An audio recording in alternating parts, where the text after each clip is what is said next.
The Forgotten History of Slavery Around the World. Europe. Bonus 1. The Irish Slaves of the Barbary Pirates. The Sack of Baltimore. The night an Irish village was taken into slavery. And the cat who went to sea. I belonged to no one. At least, that is how I preferred to think of it. Humans might have disagreed. There were several houses in Baltimore where people believed I was their cat. That arrangement suited me. At one house, I was given scraps of fish. At another, milk. At another, there was a warm place beside the fire when the rain blew in from the Atlantic. I knew the fishermen by their footsteps. I knew which boats returned with pilchards. I knew which doors would open for me. And I knew which dogs to avoid. Baltimore was a small fishing settlement on the coast of County Cork, Ireland. But there is something you should understand before I tell you what happened there. Most of the people living in Baltimore in 1631 were not native Irish. They were primarily English settlers who had come to Ireland and developed a prosperous fishing community. Some native Irish probably lived among them, and Baltimore stood on lands historically associated with the O'Driscoll family. So when people today speak of the Irish captives of Baltimore, they usually mean people captured in Ireland. Many were English settlers. History is complicated. And if you're going to remember people, you should remember them accurately. I didn't care whether they were English or Irish. They were the humans who lived in my village. And on the night of June 19, 1631, most of them went to sleep having no idea that ships were waiting offshore. The ships in the darkness. I noticed unfamiliar smells first. Cats usually do. Tar, wet rope, men I did not know. Baltimore faced the Atlantic, so ships were nothing unusual, but these ships were different. They had come more than 1,000 miles from Algiers in North Africa. Their commander was a man called Murad Reis, the Younger. But Murad Reis had not been born in Algeria. He had been born in the Netherlands. He was a Dutchman who had become one of the most successful Barbary corsair commanders of his time, and the men sailing with him were not all one people either. The force included men from North Africa and the Ottoman world, as well as Europeans who had joined the corsairs. That is another thing worth remembering. History is rarely as simple as one race attacking another. This was a world of competing kingdoms, religions, empires, merchants, pirates, converts, renegades, and slaves. And somehow, these men knew how to reach Baltimore. For that, they had help. The fishermen. Before reaching Baltimore, the corsairs had captured other vessels. One belonged to an Irish fisherman named John Hackett, from Dungarvan. According to the traditional account, Murad Reis was considering an attack on Kinsale. Hackett warned him that Kinsale was too well defended. Then he directed the corsairs toward Baltimore. Why?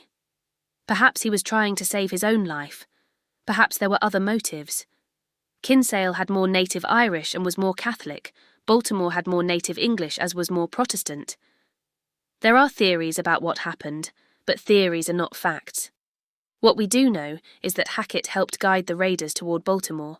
The ships anchored outside the harbour. They were close, very close, and almost no one in the village knew they were there. Hackett would eventually pay for his role. He was arrested afterward and hanged. But that hadn't happened yet. That night, Baltimore slept. Before dawn I was awake, of course. Cats often are when humans aren't. Then I heard something. Boats. Oars moving quietly through the water. Men came ashore. More than 200 armed corsairs participated in the attack. They moved first toward the part of Baltimore called the Cove. Then everything changed. Shouting, doors breaking, people screaming, fire. Men rushed into houses and pulled people from their beds. Some of the thatched roofs burned. Families who had gone to sleep together were suddenly running into darkness. Some tried to resist. 2 men were reported killed. Others were seized. Men, women, children. I ran, not because I was scared, because I was a cat. And cats run when humans begin doing terrible things to one another. I hid beneath something. I no longer remember what. From there I watched boots rush past me. Some belonged to people I knew. Others belonged to strangers. Then I saw the captives being driven toward the water. By the time Baltimore began organizing a defense, the corsairs already had what they had come for: human beings. 107 people. The surviving list records 107 people carried away from Baltimore. Entire families disappeared. One entry records William Gunter's wife, a maid, and 7 sons. Another lists Richard Meade, his wife, his sister, and 4 children. Other households lost husbands, wives, mothers, daughters, sons, and servants. The official list is one reason we know so much about that terrible morning. We don't have to invent the number. We don't have to guess that families were separated from their homes. Their names were written down. 107. The corsairs had also captured people from ships before reaching Baltimore: Portuguese, French, English, and others, so the total number of captives aboard was greater still. One contemporary list counted 154 captives altogether, and I was about to become an accidental passenger. I followed them. I could tell you that I boarded the ship because I wanted to know what happened to my humans. That would make me sound heroic. It would also be untrue. There was confusion everywhere. I ran toward something familiar: fish, rope, wood, boats. There was shouting and commotion behind me. Before I understood what I had done, I was aboard one of the vessels. Then, the boat pulled away from Ireland. I looked back. Baltimore became smaller, then smaller still. The people around me watched too. Some cried, some prayed, some stared silently. They had awakened that morning in their own beds. Now Ireland was disappearing over the horizon. I could jump onto a barrel, I could crawl beneath rope, I could move almost anywhere aboard that ship. The people from Baltimore could not. Once again, a small animal had more freedom than the humans around it. This was not an isolated raid. The people of Baltimore could not have known it, but they had become part of something much larger. Barbary corsairs operated from North African ports, including Algiers, Tunis, Tripoli, and Salé. They attacked ships throughout the Mediterranean and Atlantic, and sometimes they came ashore. European coastal communities were raided for captives. Britain and Ireland were attacked repeatedly. Cornish communities were threatened and raided. Ships from Ireland were captured. Thousands of Europeans experienced captivity in North Africa during the early modern centuries. Modern historians continue to debate attempts to estimate the total number because surviving records are incomplete and extrapolations can be unreliable. But there is no serious doubt about the underlying reality. European slavery in North Africa was substantial. Across the sea. The voyage seemed endless. I had been aboard fishing boats before. This was different. The captives didn't know what awaited them.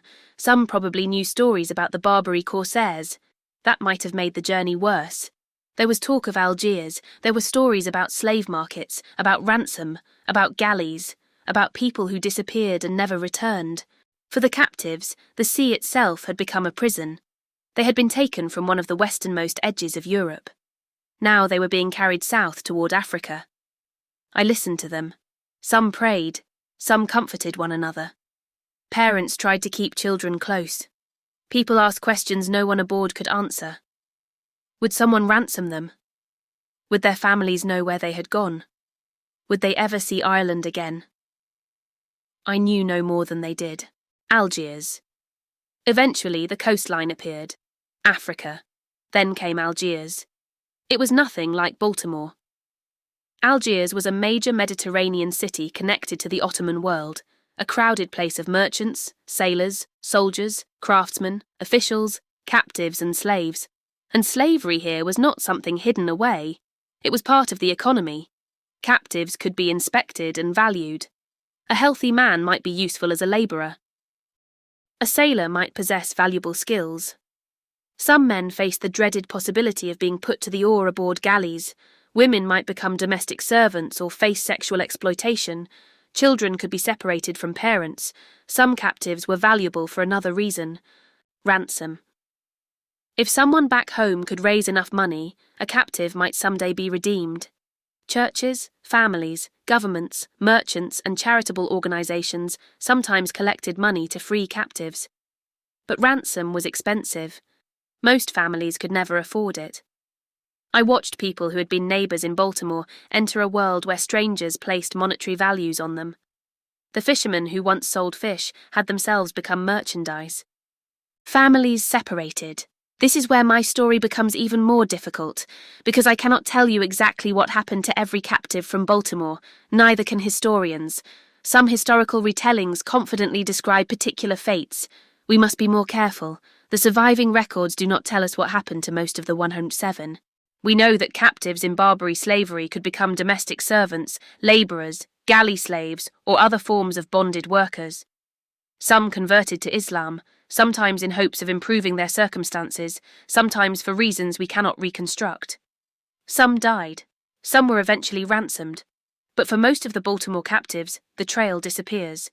Their families back home could only wonder, could they be brought back?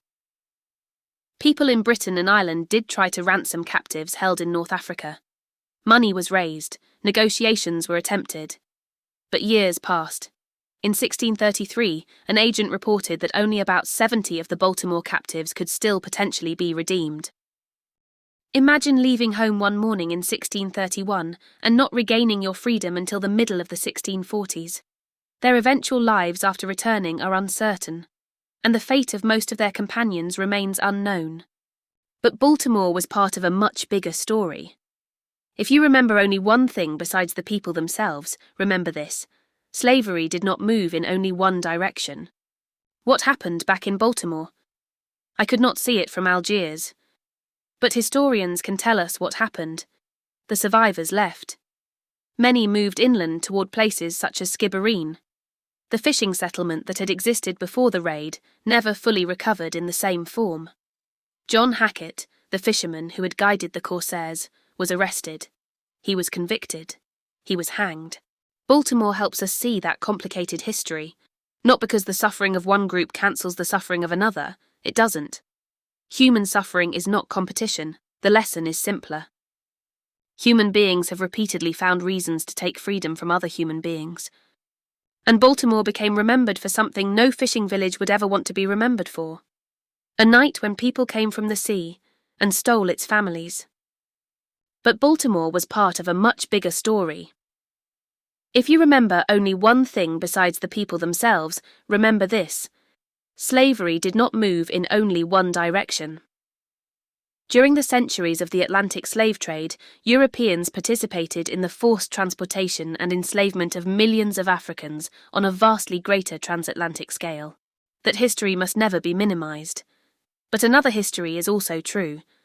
North African and Ottoman associated corsairs captured and enslaved Europeans. Europeans enslaved Europeans. Africans enslaved Africans. Muslims enslaved Christians. Christians enslaved Muslims.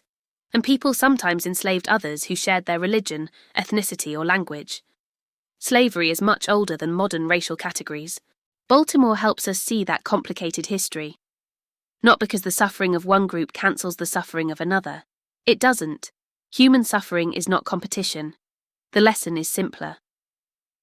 Human beings have repeatedly, and continue still to this day, find reasons to take freedom from other human beings. The Dutchman, the Irishman, and the captives. There is another reason I remember Baltimore. Look at the people involved. The corsair commander was born Dutch. The fisherman who guided him toward Baltimore was Irish. Many of the people carried away were English settlers living in Ireland, while some may have been native Irish. The raiding force itself included men of different origins. The captives were taken to Ottoman Algiers in North Africa. Try fitting that history neatly into modern racial boxes. You cannot. And perhaps that is one reason this story matters.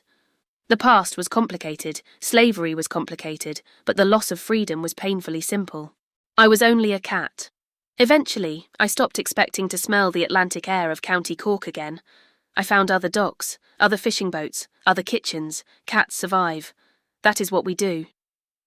But sometimes, when I heard sailors speaking English, I remembered Baltimore. I remembered the houses, the boats, the smell of pilchards, the people who believed I belonged to them.